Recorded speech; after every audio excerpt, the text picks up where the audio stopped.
NDA का किया हुआ भविष्यवाणी अब सच हो रही है और खरवास से पहले ही इस्तीफे की दौड़ जो है उसकी शुरुआत हो गई है और बिहार की एक बड़ी पार्टी को बड़ा और तगड़ा झटका जो है वो लग चुका है। नमस्कार, मैं विकास सिंह राजपूत और आप देख रहे हैं देशवा न्यूज। जी हाँ, एनडीए और एनडीए के नेता लगातार कह रहे हैं कि खरवास के बाद जो है बिहार में बड़ा खेला होगा, लेकिन उससे पहले जो उन्होंने भविष्यवाणी की वो भविष्यवाणी सच साबित हो रही है। जिस तरीके से विधानसभा चुनाव का परिणाम आया और इस परिणाम में महागठबंधन के साथ साथ जनसुराज को बड़ा तगड़ा झटका लगा, जहां एक तरफ महागठबंधन के विधायकों की संख्या घटकर बस मुट्ठी भर रह गई, तो दूसरी तरफ जनसुराज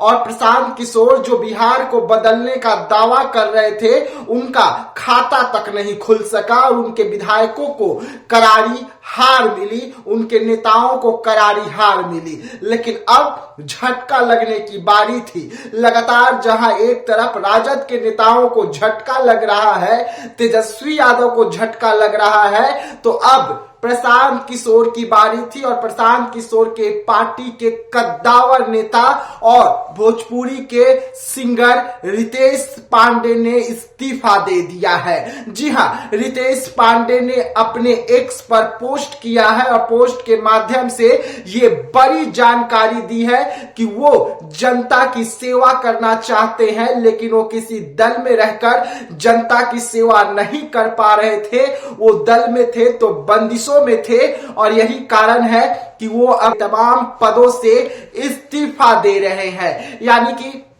खरवास समाप्त होने से पहले ही बिहार में प्रशांत किशोर को तगड़ा झटका लगा है। देखिए, प्रशांत किशोर बिहार से गायब हो गए हैं। लगातार प्रशांत किशोर जो है महागठबंधन पर, एनडीए पर हमलावर थे। वो प्रशांत किशोर जिन्हें बिहार में काफी ज्यादा प्यार मिल रहा था, बिहार में उनका जब रैली निकलती थी तो हजारों लाखों के तादाद में भीड़ जो है उमड़ा करता था, लेकिन वो भीड़ वोट के रूप में तब्दील ना हो सका और उन्हें करारी शिकस्त मिली, जिसके बाद प्रशांत किशोर भी बिहार से गायब हो गए हैं। वैसे में उनके नेता जो है अब लगातार इस्तीफा दे रहे हैं और रितेश पांडे जो एक बड़ा नाम है, उनकी पार्टी के बड़े नेता हैं, विधानसभा चुनाव लड़ चुके हैं, उन्होंने इस्तीफा सौंप दिया है और इससे पूरी राजनीति जो है वो गर्म हो गई है। रितेश पांडे अपने आप में एक बड़ा नाम है, बड़े चेहरे हैं और बिहार में